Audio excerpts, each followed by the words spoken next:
Hello ma'am, I am Yesica with name 07012182429145 and I am from L5 Indralaya class. So for the answer number 1, what do you know about the sentence?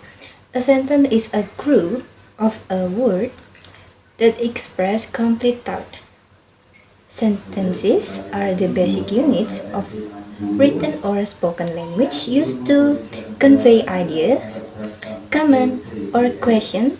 It contains at least a subject and a predicate and may include additional such as objects, modifiers, or clauses. 2. What is the difference among simple sentence, compound sentence, and complex sentence?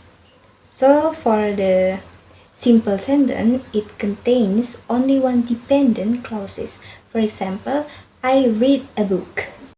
And for the compound sentence, is a sentences made up of two or more principal or main clauses. For example, the moon was bright and we could see our way. And for the complex sentence is a sentences that contains one independent clauses and at least one dependent clauses which cannot stand alone as a complete sentence. The dependent clauses often begin with a subordinating conjunction like because, although, if, when, since, while, or relative pronouns like that, which, or who. For the example, she will succeed if she keeps working hard. And for number 3, give 3 examples of compound sentences. First, I want to go for a walk, but it started raining. Second, the people not only live a long time, but they also live well. Third, these places are usually in mountainous areas far from modern cities. Number 4 is give 3 examples of complex sentences. For the first, scientists believe that the people of Hunza have these 3 benefits: physical work, a helpful environment, and a simple diet. Second, people in the Caucasus Mountains in the Soviet Union are also famous for their longevity.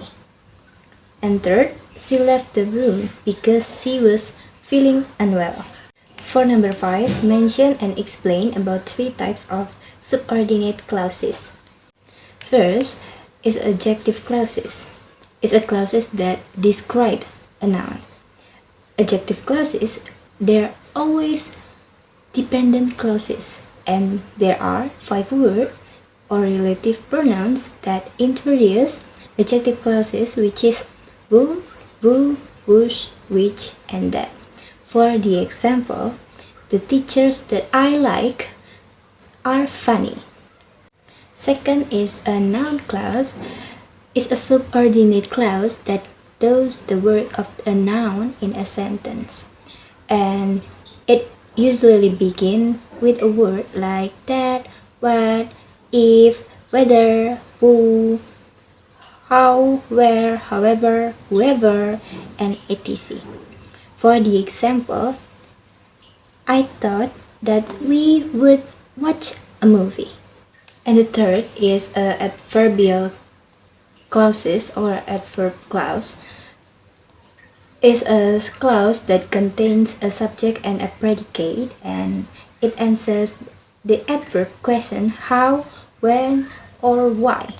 For this example, Vernon read the book until he fell asleep. For the answer question 6, what is adjective clauses, and give 3 examples of adjective clauses. So an adjective clauses is a subordinate clauses that modifies a noun or pronoun and giving more information about it. It often begins with relative pronouns like who, which, that, or whose. For the example, the man who is wearing a blue shirt is my teacher. I love the book that you give me. And she lives in a house which has a beautiful garden. For number 7, what is a noun clause and give 3 examples of noun clause. So a noun clause is a subordinate clause that acts as a noun. It can serve as a subject or object or complement in a sentence. For the example, I don't know where she went. What he said was surprising and they were unsure whether they should leave. And for the number 8, what is adverbial clause? Give 3 examples of adverbial clause. So an adverbial clause is a subordinate clause too that acts as an adverb modifying a verb, adjective, or other adverb. It provides information about time, reason, condition, manner, or purpose. For the example, I will call you when I get home. He ran as if he were being chased.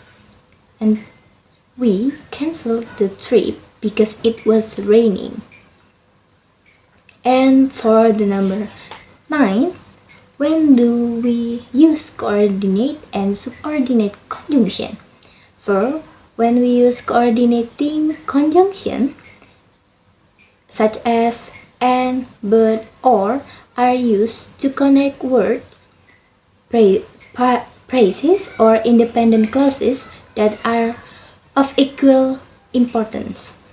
For the example, Mingyu wanted to go out, but it started to rain. And when we use subordinating conjunction, such as because, although, if, are used to connect an independent clauses with a subordinate clauses, showing a relationship such as cause, time, or condition.